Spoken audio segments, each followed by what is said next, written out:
The Fanatical Massholes Show is sponsored by Big Belly Barbecue. If you're looking to get a plate or looking to try something different, hit up Timothy Brunfield, Timothy D. Brunfield on Facebook, Fat Boy the Chef on Instagram. Big Belly Barbecue is the name of his company. He specializes in fried lobster tail, lobster mac and cheese, Cajun wings, the works, etc., etc. He has all that and more. Like I said, if you're looking to get catered, he'll take care of you. You will not be disappointed. Big Belly Barbecue is the name of his company. Fat Boy the Chef on Instagram. Timothy D. Brunfield on Facebook. Check them out. All right, let's get to the show. Flip back, gotta get it automatic. I was broke, didn't ask for nothing. Trying to get to the bag, I got my stash, I'm hustling, getting this cash. Fuck, struggling and bubbling, making a profit, reinvest. When I recop it, plotting, they listen to ease, dropping and watching. That's that shit that'll leave you up in the coffin, pushing the daisies. Dope like the 80s. Tell them penitentiary chances, trying to stay free from that sucker free. It's Frisco with a pistol and a fistful. I dip through, got that drip through. We're sticking the stick on to the next move. Welcome to the Fanatical Massholes Show, the show for sports fanatics by fellow sports fanatics. You know, we do this every week. We give you our unedited, unapologetic, unfiltered, you already know, just our opinion, raw, butt naked pause on everything, how we feel about sports, what's going on this week, what's been going on in the past, and, you know, what's going to happen. But, yeah, so thank you for supporting us. Thank you for pulling up to the show. As always, I got my guys with me. We come loaded, ready to go, crewed up. I got Wakil. Insane Lex. What up? Marky's here. I'm your boy, Mizzo. What's going on, fellas? What's going on, fellas? What it do? You know, same old football season. You know what I mean? Baseball season postseason about to kick off. Basketball in a couple weeks about to start. We got a big trade to happen. Karl Anthony Towns going to the Knicks. Whoa. I seen that last night. I was like, whoa. Wait, I don't know. See that? Yeah. Julius Randle, Dante DiVincenzo goes to the Minnesota Timberwolves. So, yeah. Okay. That might work out for Minnesota. Yeah, it could be. That could be a solid move. You know what I mean? Julius Randle, I don't know. He can score, because you know what I'm saying? I'd rather Karl Anthony Towns, though. Huh? Yeah, I mean, but it adds some, it adds a little bit of size to Minnesota as far as the, With who? Karl Anthony Towns is taller than Julius Randle. Yeah, but I think and he's got more range. He's got more range than Julius Randle. His motor might not be as always, but Karl Anthony Towns, with him and Rudy Gobert defensively, they were pretty good. I think that's a bad move. Okay. For all right. I mean, they got Clay. You're gonna keep Gobert over Cat. To me, that doesn't make any sense. Knicks wasn't trading for Gobert. Well, I mean, no one's traded for, but at the end of the day, I mean, if you're, I'm sorry, I'm not trading. I just looked at it. I'm not trading Cat for that. No way. No question. All right. That's what we do on the show. We talk about that, sports, all type of stuff. We got a good show for y'all today. We're going to get into, obviously, our locks. NFL games that we're looking forward to this week. I got a bozo, Teresa Witherspoon. She got fired by the Chicago Sky. I want to know why. I'm going to call him the bozo, and we're going to get into that more. Also, Mel Kiper Jr. has been making the rounds. He's gone viral for his take about the two deep safeties. So, obviously, our guy Marky is going to go in on it. We're going to talk about that as well. And as always, like, subscribe, share, comment, support the movement. But first, the first topic, the main topic, we always knew this college football, NIL package, this whole thing that they got going on with the players now was going to take a turn for the worse at some point. Well, it did that this week. Matthew Sluka, quarterback for UNLV, formerly of Holy Cross right here in the great city of Worcester, Massachusetts. That's where he was. Good player, dual player. You know what I mean? He can run with the ball. Got a good arm too. UNLV was 3-0. He was offered $100,000. Verbal agreement now. Wasn't written. Nothing like that. Verbal agreement was offered it. He says they didn't come through. They didn't fulfill their end of the bargain. They gave him all he's got was a stipend. I don't know if he's supposed to get the $100,000 up front, $100,000 up front. I don't know. He hasn't received it yet. So he decides, I'm going to redshirt before you play that fourth game. He redshirts. He's out for the season. He's going to sit out the rest of the season. And now he's going to go play somewhere else. I don't know what the market is for the kid. I don't know. You know what I mean? Like, we know most quarterbacks going rate, if you're a big-time quarterback, they're giving you like $1 million from what I'm reading. You know, as I'm looking up the story. But let me see here. The booster, the booster, the CEO, Rob Sine, the CEO of Blueprint Sports, which operates the UNLV's collective, told CBS that there wasn't an agreement on 100K. You know what I'm saying? So it was a handshake. Either way, it wasn't written down. So it's not going to hold up in court. So if Matthew Sluka and his representative try to sue, it ain't going to happen because you didn't have it written down. He said she said. So, before I let y'all go, my opinion on it is this. Just so Matthew Sluka alone. You made a bozo move there, brother. Yeah, that's your fault, bro. Get that in writing. Yeah. Now you can leave, but you should have got that in writing, dog. I need that $100. I need that in writing, notarized, whatever the case is. Representation on both sides here. We know it's there. Not, $100,000 handshake. You know what I mean? Cross your fingers, whatever. You know what I mean? Cross my heart. Hope that no way. We know how the NCAA operates. They've been scamming these kids and stealing money and doing all this since forever. And what do you think they're just going to change all of a sudden just because? Now you can make money. Honestly, that's on Matt. And to be fair, you have no right to sit out now because this is your fault. You didn't get it in writing. You didn't get lawyers involved. You did nothing. You just said, $100,000, cool, I'll go. And then no sort of safety valve on that. You were just like, okay, yeah, whatever. So honestly, man, take it on the chin, play. So I just want to kind of say, this kind of puts a little bit of a mockery on the collegiate point as far as what I'm seeing when they start involving money with these college students, because it's making it to the point where it's really no love of the game. It's how you could get paid. So I'm not kind of really feeling this. You know what I'm saying? When you in college, when you at that collegiate level, you're playing for the love of the game. You know what I mean? That's why I seen an interview, not to get off subject, between Deion Sanders. He was on the All Smoke podcast, and they asked him some questions about how he feels about college today. And it's like, where's the hunger? Where's the love for the game at? You know what I mean? There is no more love of the game. These guys are just coming into their college league well, if I don't get paid, well, I'm just going to sit out. You know what I mean? So I really personally, I love football. Don't get me wrong. I love college football. But when they started involving money and giving these college students money, to me, it's just going to fuck up the game. Pardon me. To me, it's just messing up the game totally. And that's all I want to say about that. I mean, to bounce off that, that's what I said in the offseason. We talked about this. It's going to ruin the game. It's going to ruin the game on not just the college level, but the NFL level. These teams aren't hungry. They don't care to learn the game. They want to get their money and they want to walk away. And at this point, if you're going to get your money in college, why even bother playing in the NFL? And I know NIL hasn't been kind of a thing in the NFL yet, but the way the players have already approached, I'm sitting this out, I'm not doing this, and look at the NFL game now. It's mediocre at best. Even as far as the preseason goes, you're not playing your rookies in the preseason. You're not playing starters in the preseason, and you're wondering, why can't we do this? Because no one knows what they're doing right now. Right. You're ruining the entire game. Injuries happen, critical injuries happen. This is a barbaric, violent sport where this sport is not about safety. This sport is about killing the person on the other side of you. And if that's too much for you, don't play the game. The NFL has no reason to do all these concussion protocols, this, that, and the third. Y'all know the risks at this point. You've known the risks for 10 years. Either suck it up and play or fucking leave. That's the way I look at it, because it's ruining the game.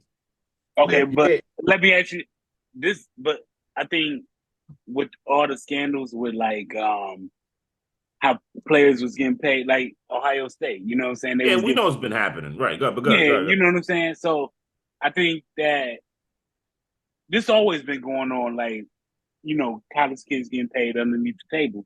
Now they brought it out to the forefront by saying, okay, we're going to pay these college kids. Now, some of the college kids or whatever that's getting paid, do they deserve to get money? You know what I'm saying? As far as playing the sport? Listen, we know there's a scale. So there's a scale. Like you said, the going rate for a big-time quarterback is $1 million. He was only getting 100. Now, the guy says they were introduced to his agent a month ago, for the first time. He wanted to explore opportunities for his client. We informed that he was not registered with the state or with the school, and that he needed to go to be he needed to be so that the athlete needed to talk to coaches directly. There was a discussion via email about a $3,000 a month of a recurring payment, and the agent said they said no, we're still discussing. We'll let you know how things progress. don't onboard my athlete onto your program yet. Basically, what he said. All this happened in the span of less than a couple weeks. We never agreed to the $100,000. It was never brought to us. That was the number needed to be. Then why is he playing? I'm learning all about it. He basically said he's learning about it. What came on the newspapers and what we read about is what he's basically learning about. He's learning about it the same way we did. It sounds like the agent was like, yeah, listen, don't onboard him, don't put him on your school, don't put him in your roster until we figure this out. But now he's playing. Like, again, this is going to come back to Sulik, like not listening or getting this in writing. Like, and this is the problem with paying kids. This was going to happen. They were going to get taken advantage of. They were going to get ripped off.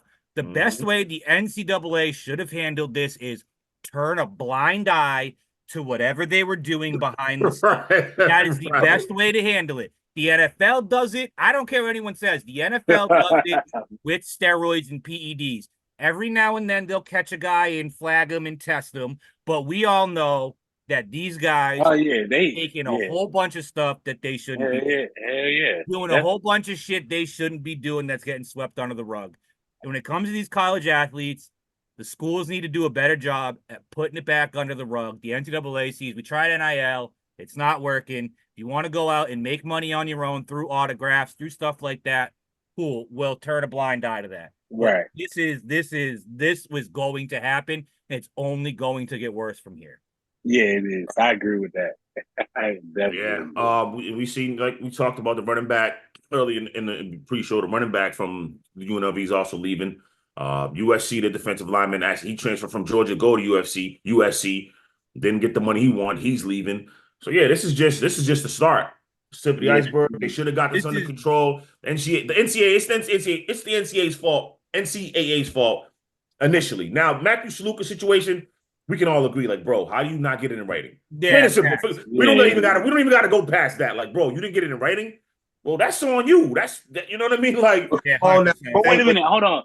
But my thing is, so a lot of them is not really knowing the business about this.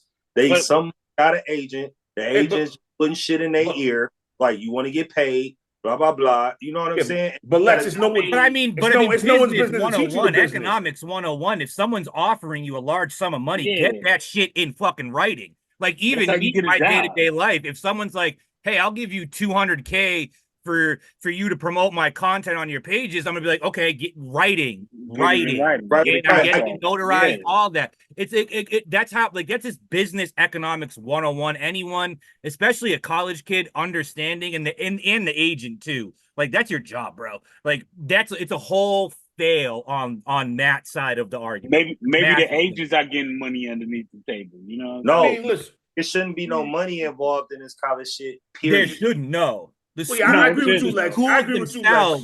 The schools themselves should be paying the athletes based off a merit scale, like superstar, star, starter, role player, bench player, tail end, red shirt, whatever, or stuff like that. Give them a paycheck because, living expenses and your books are covered. That's a lot of money, but what are these guys going to do, like, in a day-to-day life? Like, you would expect them to sit in their dorm room. So that's how I think it should go. These sponsorships, these deals should all be done on their own outside of NCAA, kind of like Manziel did with the autographs. These kids need to do stuff like that. Right.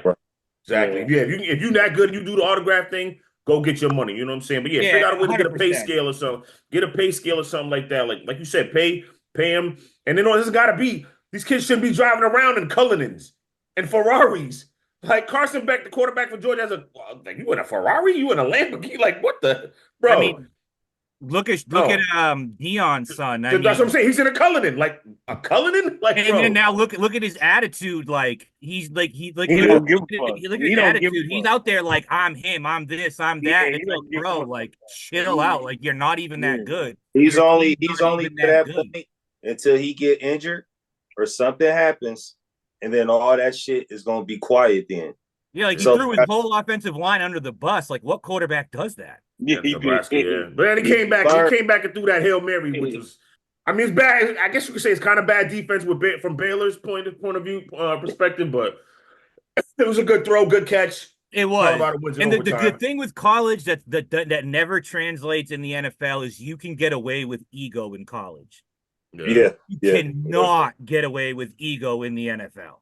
No, because your ass to get set down. Yeah, look at, I mean, Marcus Russell, Ryan Leaf, Charles Rogers, I mean, Matt Jones. I mean, the list goes on and on and on of all these guys who came in with a massive ego and an inflated head, and none of them ever worked. None of them. None of it worked. None of it worked. All righty. Yeah, man. NCAA, you got to figure this out because this is only going to get worse. This is only going to get worse. You open the Come down, sit down with these players and say, look, let's get this back right. Let's get this back under control. All right. Week 4 is this week. Next week we're gonna debut this. Not debut. We're gonna go a segment of see how everybody's feeling about their picks for division winners and all that. Some of us is off a little bit. You know what I'm saying? I think I'm still all right with my picks, but some of us are. We'll go back to that, and obviously we'll do a little tighter. All right, how we feeling about our teams at this point? Starting next week, in week 5. We're at the quarter mark now, basically. So it's week 4 tomorrow. NFL games I'm looking forward to. I mean, definitely that Vikings-Packers game. Vikings are the real deal. I know they're saying it's a big game. They should play Jordan Love now. I would let him sit out, man. With Brian Flores' defense, man. You don't want to get that man hurt. Even though, look, as a Bears fan, hey, it is what it is. Bro, he had CJ Stroud and Brock Purdy looking crazy. So that's the game I'm looking forward to. But yeah, I just think ride with Malik Willis, see what happens. Packers are going to still be there, man. The Packers are a damn good team. Saints Falcons, I need to see, I got Atlanta winning this division handily. I don't know, man. What's going, you know what I mean? But we'll see. That's going to be a good one. I picked the Falcons to win the division. Eagles Bucks. We'll see what's going on with that. So that's 3 that I'm looking forward to. Another game really looking forward to is Rams Bears. Rams going 1-3. I don't know when the Rams going. I mean, the Bears going to win another game. The Bears go 1-3. We're gonna win it. No. Hold on. I'm looking forward to that game too. I'm glad you brought that up. All right. Well, when it's your turn, you can tell what games you're looking forward to. Anyway, so that's what I'm looking forward to. And then Bills Ravens, man, Monday night. You know what I'm saying? That's going to Sunday. I'm sorry. Bills Ravens Sunday night. Yes, sir. Hey, man, the Ravens can't go 1-3. They got to get this to 2-2. They got to get this to 2-2. But the Bills look real. I'm gonna give all y'all props, especially Marky and all y'all that was at me because I was saying, look, I think the Jets got it, but I thought the Bills gonna tail off. The Bills they're well over. Man. The Bills is juggernaut out here. They crushing teams. Now again, the Jaguars. I don't know what the hell happened to the Jaguars. I think everybody's getting fired. They might have to rethink this Trevor Lawrence thing. Trevor Lawrence looks lost out there. $250 million you gave this kid, young man, I should say, let me put him in the proper perspective and give him that respect. But damn, bro. Damn. And I think they're going to lose to the Texans. They're going on 4. Texans that's handling. So that's the games I'm looking forward to. What about y'all? I mean, first of all, I'm looking for this Vikings and Packers game. I bet I picked the Vikings last week, and they looking real, real good for that division. As far as the Packers is concerned, that backup quarterback, I can't even knock him. Like, he been handling business. You know what I mean? Then that Saints and Falcons game, I want to see because I like the Falcons for giving the Chiefs a run for their money. The defense that they kind of put on the Chiefs, I mean, that's been like the only team that actually gave the Chiefs, made them sweat. And I think home threw 2 interceptions or maybe 1. You know what I mean? I think he had 1. One. Yeah, 1. Yeah. Yeah, 1. The only other game. They didn't look good. They didn't look good, though. They definitely didn't look good. They didn't look too hot. You know what I mean? The Chiefs are literally a penalty and a no call away from being 1-2. So they're not even a threat. Right. And then the only other game, you already know what game I want to see. I want to see this Bills and Ravens. I need my Ravens to win. Must win. This is the must win for the Ravens. Must win. All right. Wakil, what's up? All right. Game I'm looking forward to is Vikings Packers. You know what I'm saying? See if the Vikings is really real. You know what I'm saying? 3-0. I ain't even suspect that. Because everybody was like JJ McCarthy or whatever. Yep. But man, Sam Darnold been looking good. The defense been looking good. The next game after that, I got Commanders and Cardinals. I want Keith Murray to get his revenge on his old coach. You know what I'm saying? Kyler Murray, you mean you said Keith Murray? Kyler Murray? Pardon me, Kyler Murray. To get his revenge on his old coach. You know what I'm saying? Him and Marvin Harrison, they something special. Now, don't get me wrong. That Commanders game against Cincinnati just had a bad defense. You know what I'm saying? I think the Arizona Cardinals got a little bit better defense than, you know what I'm saying, Cincinnati. And then the next game, Bills and Ravens, you know what I'm saying? I like the Bills. The Ravens, if they could run the ball like how they did with Derrick Henry, they might got a shot. But if they can't, I don't know. I mean, everybody runs the ball on the Cowboys except for the Giants. I don't know what happened with the Giants. This Devin Singletary got shut down, but I don't think Ravens are going to do that to the Bills, but we'll see. Mark, what's up? Games I'm looking forward to, obviously, Saints-Falcons. This is a big, big, big game for us. If we win, we go to 2-2. Saints go to 2-2. And then Bucks-Eagles is another one, because if the Eagles beat the Bucks, the whole division's 2-2. That moves us into first place. So I'm looking forward to those two games. Bills-Ravens, I'm definitely looking forward to, because if Josh Allen comes out this game and does 4 touchdowns, drops 40 points, or does whatever this man does, it's MVP's his. Starts looking Super Bowl bound. I like the way he's playing. I think Stephon Diggs was the problem. I like looking at what they're doing. He was the problem. Another one I'm looking forward to, Bengals-Panthers, man. Andy Dalton going back, playing his old team after throwing 3 touchdown passes. Want to see that. And then I want to see Jaden Daniels against Kyler Murray, man. Those two are going to go crazy. Yeah, they are. So those are the games I'm looking forward to this week. Okay. All righty. All right. You know what time it is now. 5 Lizzocks. Let me start it off. So standings. Marky wasn't here the past couple episodes, but he's 2-3. Wakil, you're basically bringing up the rear. You're 5-10. Lex is 7-8, and I'm holding it down. Crown firm. You know how they do it now on the game, college football game. 9-6. I'm holding it down. All right, let's go. Long season. 5-0. It's cool. It's long season. Loser gonna have something crazy coming to him though. But anyway, here we go. My 5 locks. Broncos plus 7.5 at the Jets. Vikings plus 2.5 at the Packers. Texas minus 6.5. Hosting the Jaguars. Steelers plus 2.5, hosting the Colts, or at the Colts. And the 49ers minus 10.5, hosting the Patriots. That's my 5 locks. Good. Go ahead, Lex. All right. So I'm going to go ahead. This is the game to watch. I'm going to go ahead and go with the Vikings again. They got that win for me last week. All money.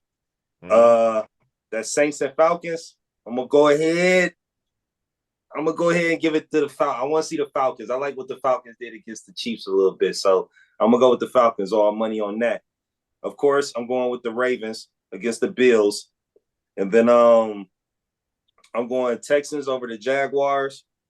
And then I'm going where is that at? I'm going Patriots over the 49ers. Okay. That's actually a good pick, because the Patriots, every week, they're the largest underdog they've won. Yeah. My 5 are Falcons, 2.5 at the Saints. Bills outright. Panthers outright. Okay. Damn, Panthers outright? Oh, yeah, dude. Since he's going 0-4, Andy Dalton's going back and lighting them up. Okay. All right. Okay. I'm taking Vikings outright against the Packers, and then I'm taking your Commanders too. Who did that? All right, for me. All right, I already got one. Yeah, you got one. You won up with the Cowboys, yo. I got the Cowboys. I got the Chiefs straight up, because this is a division game. I don't know what's gonna happen, and till Mahomes get like, you know what I'm saying. But they've been holding me down. Yeah. Texans, I'm taking money line over the Jaguars. That's easy. You know what I'm saying? Commanders and Cardinals, I got the Cardinals straight up. And then again, I'm fucking with my squad. Pardon me. Pause. Bears straight up. You know what I'm saying? Against the Rams. You did that Cardinals pick out of hate though, man. Like you really just misery No, I love didn't. company, man. No. You really want us to be 1-2 and 1-3 like you. That's all it is. You are gonna be 1-3. You know what I'm saying? I should have took the Rams. Because I think the Rams gonna win this game. You know what I mean? Like Rams playing with a lot of momentum. They should have. I don't know how the 49ers blew that 10-point lead last week, but it happened. You know what I'm saying? So even though the Rams are banged up, they're playing with a lot of momentum. I don't look, man. I like Caleb Williams. I do. I would have taken them if the Commanders wanted him number one. I would have been like, yes. Y'all got a better offensive My line than man. us. No. Y'all No, got a better- No, Y'all we got a don't. better A better offensive offensive Yes, I line? do. No, Yes, we I do do. not. The only You got a thing Super Bowl. the only thing the Commanders have that the Bears don't is a run game. That's Mhm. it. Mhm. That's it. But either way, that's the key. Because Yeah. Caleb Williams dropping back 45 times a game. That's unheard of. their ears Like, that's back some coming at him. bullshit. listen, Yeah. that's malpractice on any quarterback. No Yeah. quarterback should drop back 40 times. Period. I agree. Not ever. I Look agree. at Josh That's why- Allen. What has everybody talked about? The balance. Josh Allen isn't dropping back 40 times. He's demolishing everybody now. He's still So, Superman, though. Yeah. All right. We were having a discussion before the show started about the refs, the refereeing already. So we got people who want to argue. These guys are going to argue. I'm going to stand back and watch. We always watch, we'll laugh. I have my sound, but I make this whole thing giggle, but we ain't going to do it because I'll get it fixed for y'all next week. All right. So the refereeing has been pretty bad. We talked about a couple calls. We watched on Monday night a call that didn't get called against the Commanders, against Cincinnati, where that would have obviously took points.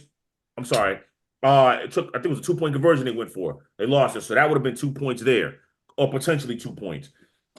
We talked about what happened last Sunday night in Atlanta, where basically the defender doesn't even turn to look at the ball. You know what I mean? He basically, as Kyle Pitts is going to get the ball, he's got to reach around him to try to catch the ball. That's clear pass interference, and it didn't get called. And obviously, we know how everybody feels about Kansas City getting a lot of these calls, as it seems like.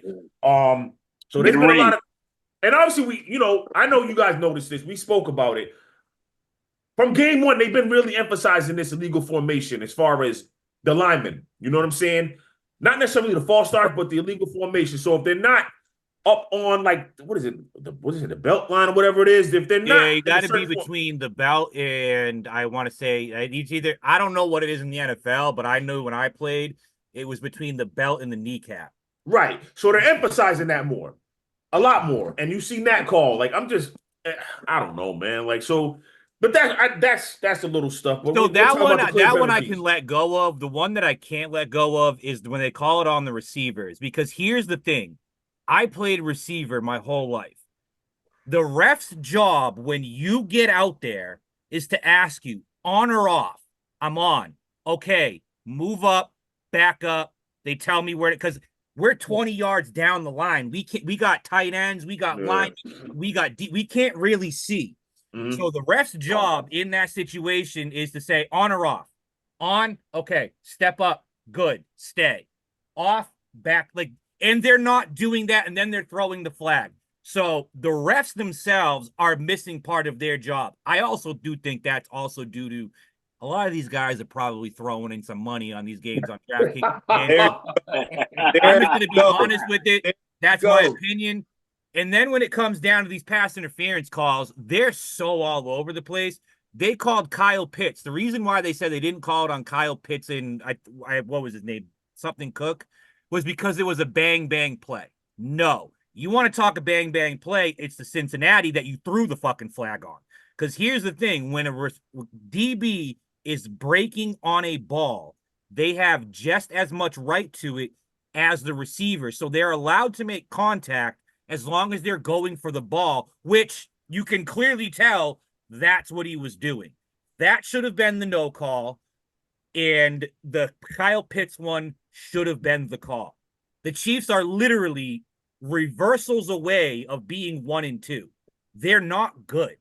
And these illegal formation, these illegal shifts, these ineligible man down, they're getting so out of control with these calls.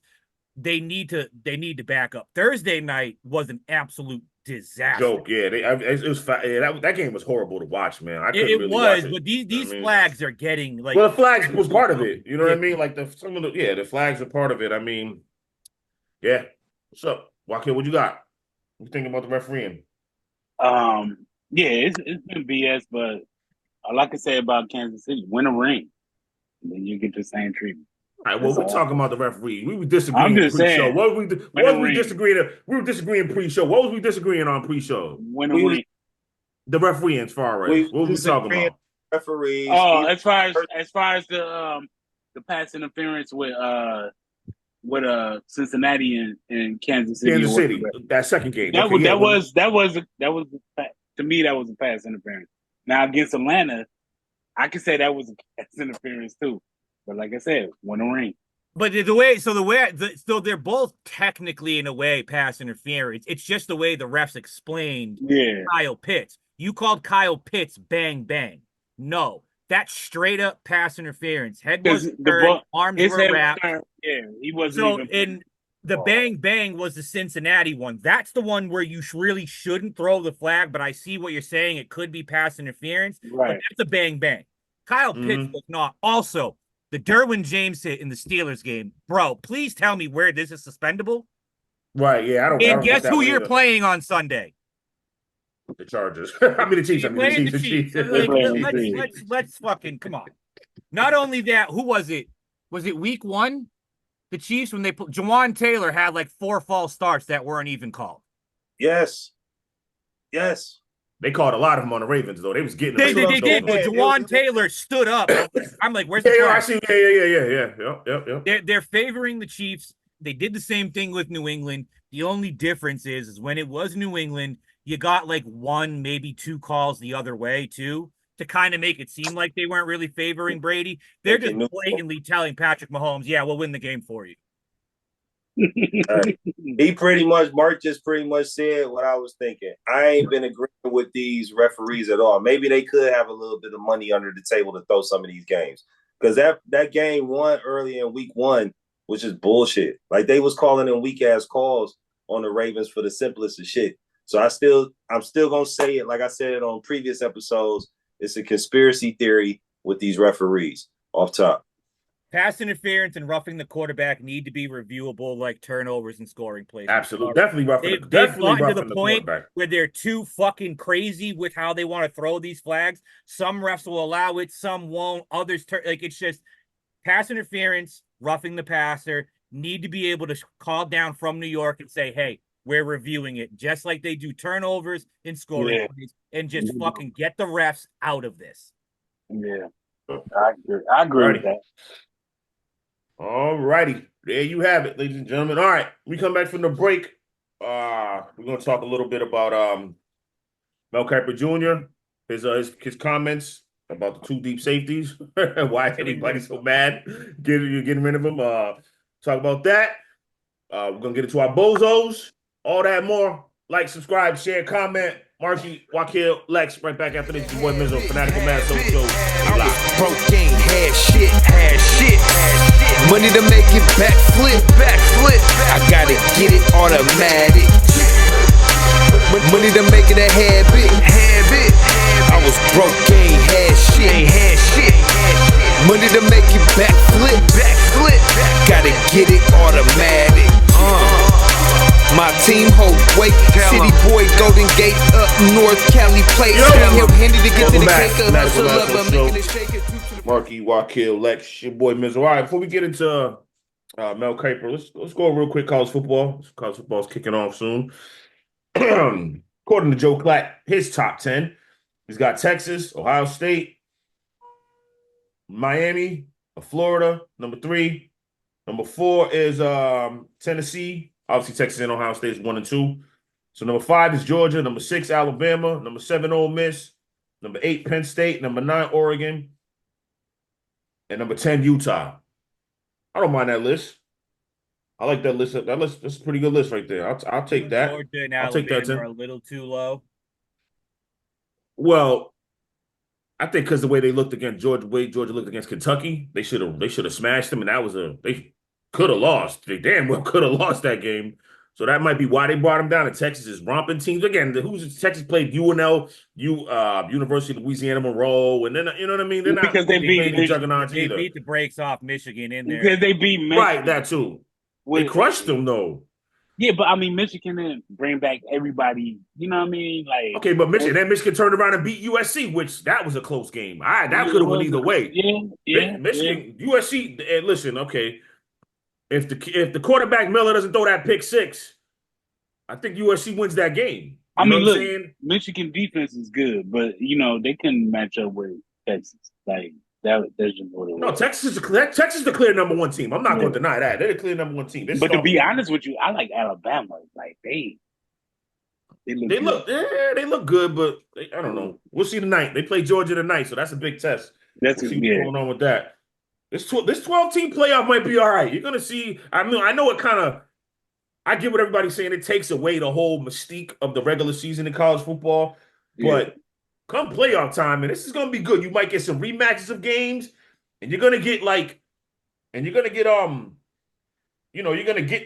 to get the big time play. You're going to get the Alabamas against the Penn States and the Georgias. Those are going to be like your quarterfinals and all that type of game. So I think it could be fun. I think it's better because with the last two seasons, with the way it went, snubbing Florida State and then watching TCU get absolutely fucking annihilated. Right. It's kind of like you don't really have a choice but to do this. I mean, the NFL's 14 teams. What's wrong with 12? Like it doesn't take away anything. Right. Yeah, and they getting paid for it. Absolutely. And again, and he said, and again, paid for it. He slipped that in. And again, in the lower divisions, FCS and like Division 2 and 3, they have playoffs. In college football, they have a playoff system, so it's not like it hasn't been done in college football. It's done, so all right. We'll see. This way, it gives us more variety because I remember when I was growing up, if you didn't go undefeated, you weren't making the national championship. Absolutely. And then it's now like even with the 14 playoff, if you weren't coming out of the SEC, the ACC, and the Big Ten, you basically had no shot. Like it was. This way, there's the top 12 teams, no matter division, conference, whatever, make the playoff. It's the way it should be. Absolutely. Yeah. Sure. All right, we'll see. Okay. Marky, what happened with Mel Kiper? What's going on, Mel Kiper Jr.? So Mel Kiper last week came out with this absurd take of eliminating the cover 2 shell or the too high safety look due to the fact that he says it's ruining the game. And the examples he used were even worse than the take that he used. He tried saying Johnny Unitas, Terry Bradshaw, Frank Tarkenton, and all these guys took all these deep shots and did all this and did all that. And I'm like thinking in my head, I'm like, dog, they threw 8 times a game at most. Like these guys weren't throwing the way they were throwing.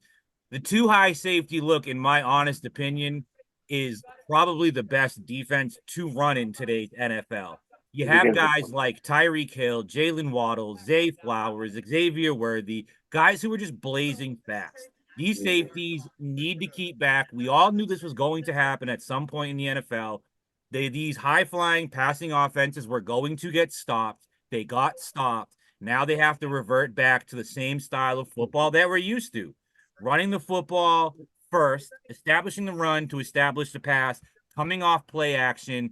That's why you're seeing teams who run that really well do really good job these first 3 weeks. The Saints, the Falcons, the Bucks, the Eagles, the Vikings.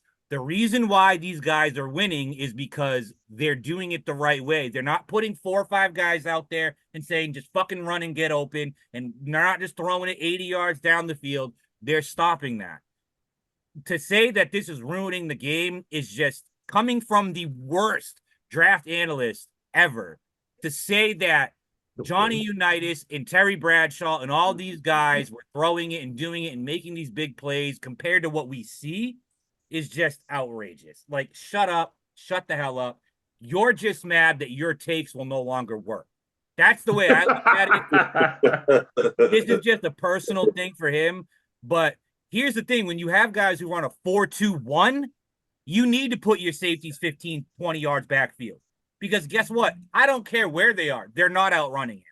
They're not like Xavier Worthy in a straight line is not getting outrun by any defensive back in the NFL. True. Same thing with Hill and Waddle. Like, it's just not going to happen. So teams now need to go back to using their heads and playing smart. The NFL has gotten to the point where it's just like, yeah, just huck and chuck it. We'll do whatever we want out there. No, strategy, game planning has to come back. And I think this is the best way to go about it. So let's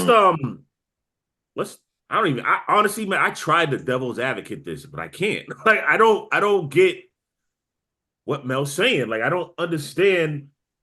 Why would you want to ban? Like, I don't. Is he saying it that is he saying it's a disadvantage for the offense? Is that what he's trying to say? That's what he's saying. He's saying that the safeties are 30 yards downfield and it's a disadvantage, and these guys can't take deep shots. Well, we've been running, dude. Cover 2, Tampa 2, 2-man under has been run in the NFL since the 60s. Yeah. Shut up. That's been there. Yeah. Just shut up. It's been there. And then to say that, okay, well, if you don't want to get rid of it, then tell the safeties they can't go back that far. Well, if you're going to do that, stop telling the offense to send these guys in crazy 30-yard motion so they can gain the speed and run 50 fucking yards downfield. Like, you can't just handicap one side of the ball. Try and say get rid of cover 2 shell. Mel, I don't even think you've put on a fucking helmet in your life. That's what I'm saying. I tried the devil's advocate. I can't get around. You know how to beat cover 2 shell? Outside routes beat cover 2 shell. Take Tyreek Hill, put him in the slot, have him run a 10-yard out. There's ways to do it. To say to get rid of it is the dumbest thing I've ever fucking heard in my life. Because there's a gap between the corner and the safety in a cover 2 shell where you can get a speed out 15 yards down the field. You can get a corner out there. You can run a pick play and get that gap. You see it happen all the time. You know what's happening? These quarterbacks can't read a fucking defense anymore. None of them can. Outside of the elite ones, Caleb Williams is having a hard time. Jaden Daniels is having a hard time. Trevor Lawrence is having a hard time. Jalen Hurts is having a hard time. Dak's having, all these quarterbacks are having a hard time reading defenses because they've made the game too easy. Now the defenses have figured out, hey, we can do this and stop you. These guys are scrambling in their heads. That's the problem. They're not as smart as they used to be. The players are dumber now than they were in the early 2000s to the 2010s. And I'm not saying that they're stupid people. It's just the game plans are too easy and they can't figure it out the way they were able to. Manning, Brady, Ben Roethlisberger, Phillip Rivers, all these guys had to figure out how to read a defense and read these coverages. Right. Yeah. They're playing too easy coverages because you have to when you have all these weapons and these fast guys. You can't stack boxes. You can't keep people 5 yards in. So you need to figure a way to combat it, and they did. Right. That's why the Ravens had a massive success last week against the Cowboys. Because Isaiah Likely, for a tight end, dude takes the top off of defense. Zay Flowers takes the top off of defense. Nelson Aguilar takes the top off speed. Cowboys kept a light box. You just shoved Derrick Henry down their throat. The Chiefs, 230 yards later. The Chiefs shove Isaiah Pacheco down your throat. The Eagles shove Saquon Barkley down their throat. The Vikings are shoving Aaron Jones down their throat. Yeah. You can do this. Just, Mel, shut the fuck up.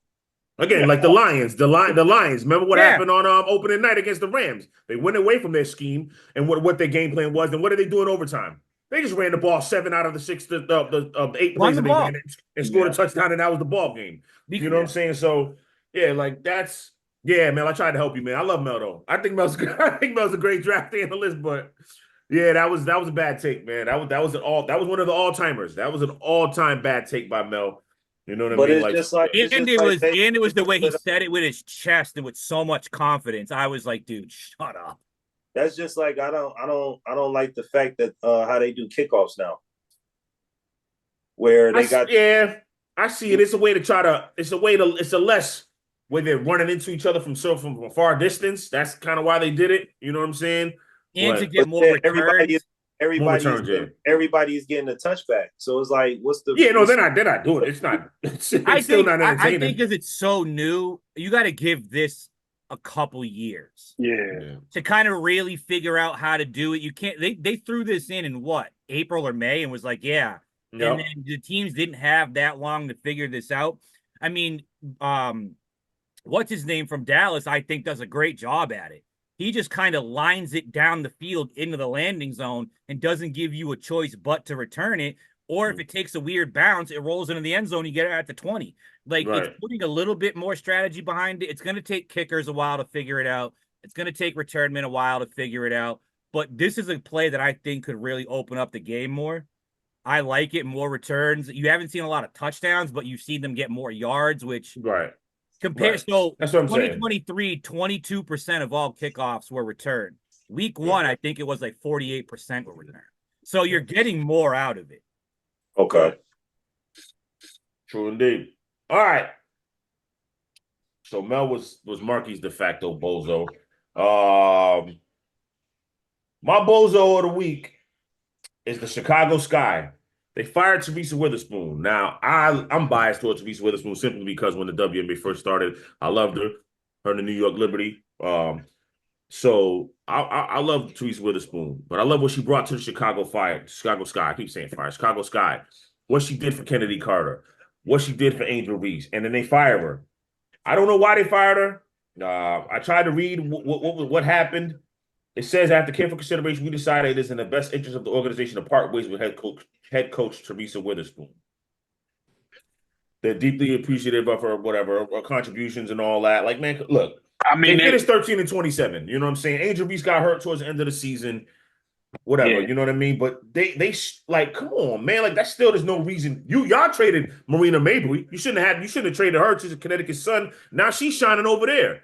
You know, like, come on, man. I think this was a bozo move. I want to hear more. I need to know what happened more. But I think they're bozos for this. And you set your program back. Again, the executives in the Chicago area, when it comes to the basketball teams, whether it's the Bulls or the Sky, are just not doing these things right. They just don't know what they're doing. You just don't know what you're doing right now. And this was a bad move. You know what I'm saying? Like, you're going to, again, Kennedy Carter was doing great. She started to finally get in the right headspace. And she's a good player anyway. You know what I'm saying? Like, Teresa Witherspoon kind of was mentoring her, was bringing her up, you know what I'm saying, and helping her out. And obviously what she did for Angel Reese. What Angel Reese did as well. Angel Reese ain't going to ask for a trade. If she does, that's kind of a weird, you know what I mean? You're the face of the franchise. Hold it down. The next coach comes in, help them out, and let them groom. But to me, this is a bozo move, man. They're just a bozo. I don't like this move at all. I don't get why you did it. I need more explanations. But yeah, for now, I'm giving them the bozo. So you tell me something different. Usually in these situations, it's something behind closed doors that the public doesn't know. I mean, just by looking at from what you said and going back and looking at coaches all across multiple sports leagues, when there's usually like, hey, we decide to mutually part ways, or we decided to do this, and it's not just a headline, so-and-so is fired. It's usually there's something behind closed doors that went down, and the organization was like, yeah, we're just either we walk away amicably or we blow the doors off this. Those are usually what happened. I don't know too much on the WNBA, but from what you're saying, to just fire someone after kind of like building all of that does seem really suspect. So I think you're right. They need to find out more. Someone needs to say something. Right. More context. I mean, they lost their starting center too as well for the season. I mean, come on. Like, listen, she didn't have a full team to complement the team to work with. You know, I don't know, at least another season, but whatever. They're the bozo. All right. That about wraps it up this week for we talked about the next trade. Anyway, Yankees in the playoffs. You know what we about to do. We got to get this. We got to wrap up this this number one seed though in the AL. Get this thing going. You know, playoffs start this weekend. This week coming up. Cubs won't be there. Red Sox won't be there. So it doesn't matter. Houston like a 3 seed, right? Yep. Don't worry. Listen, bro. Don't start caping for Houston, bro. Don't even do that. Don't start caping for the Astros. I'm just saying. Don't do that, bro. Astros are Yankee killers, though. They are. Yeah. They are. I'm just saying. They are. Shout out to my Brewers, though. Yeah, we'll see. Our Brewer killers. Let me get out of here for this dude. Where's the Cubs? Cubs are home somewhere. Cubs are absolutely home somewhere. Yeah, they are. Before we go, though, definitely want to shout out Derrick Rose. Great career. He retired. Announced retirement the other day. Great career, Derrick Rose. Listen, if we had to put, I want to be quick because I know, we over time. you had to put like a what? I don't want to say. I hate to say what if because that sounds so messed up. It's a what if. It's a what what if if. list. What if Because list? we It'd just be love him. Derrick Rose as a person and everything Right. he's been through to overcome it. There Right. still is the what if this never happened factor. Right. Especially Absolutely. if he wouldn't have blew his He was knee. great. The Bulls would have won a chip. The Bulls would have won a chip. They for would have. sure. They would would have won have a been a chip. dynasty. Yeah, for sure. That team was. They would have won a chip. Like you got to think, guys. Him, Brandon Roy, obviously Greg Oden, guys like that. You know what I mean? Like, what if? You know what I'm saying? Like, it just what if? You know what I mean? Grant If Hill he never obviously got hurt, I think you know? we're having a discussion as Derrick Rose is possibly one of the best point guards to ever play the game. Absolutely. He's got it. Like the conversation would be, who is it, him or Steph Curry? True indeed. Yeah. I fully believe that. Yeah, no, you're right. You're right. He was dominating. Dude, the young, 22 years old, winning youngest the to win MVP. MVP. Like the things that he was doing were absolutely insane. Defensively, offensively. Yeah, like he had it all. He could shoot, Yeah. he could drive, he could rebound, he could assist, he could read. Like he was so good. And it's a shame that he never got to reach his full potential because of injuries. Facts. Shout out to Derrick Rose. Joel Embiid got paid too though this week. He got signed on a 3-year extension. What's Philly's window here? We're gonna get into it more. No window for that, bro. We're gonna get into it. We're gonna get into it more with the NBA preview in a couple weeks. But what's the window for Philly? I don't see it. It's nailed closed. There's Right, no doorway. There's no way out this. Yeah, because I like the Paul George move, but I don't think he wanted us to go there. Me personally, I don't think Paul George wanted to go to Philly. And he took the money. Why are we signing washed up stars? I wouldn't say Paul George washed, but I don't think he puts him over the hump. I don't think he puts him. I don't mean washed in the terms of like ability, but in the terms of health. Like Paul George, Kawhi Leonard, like all these guys, like they're washed. Right, they get hurt. They're great, but when are they ever available? Right. So now you put another guy that can be unhealthy with Joel Embiid, who's routinely not healthy. I thought this was interesting. Going back to Derrick Rose, he said he was the one that put the idea out there on low management. You know what I'm saying? Oh, I wouldn't be surprised, but I think they were doing that with Tim Duncan and Tony Parker before Derrick. Right, yeah. Greg Popovich was the first one who did it. That was on national TV, a national televised game. He sent them all home against Miami. You know what I'm saying? Yeah, as far as like when they came in, like D Rose and all them, he was the kind of like, you know.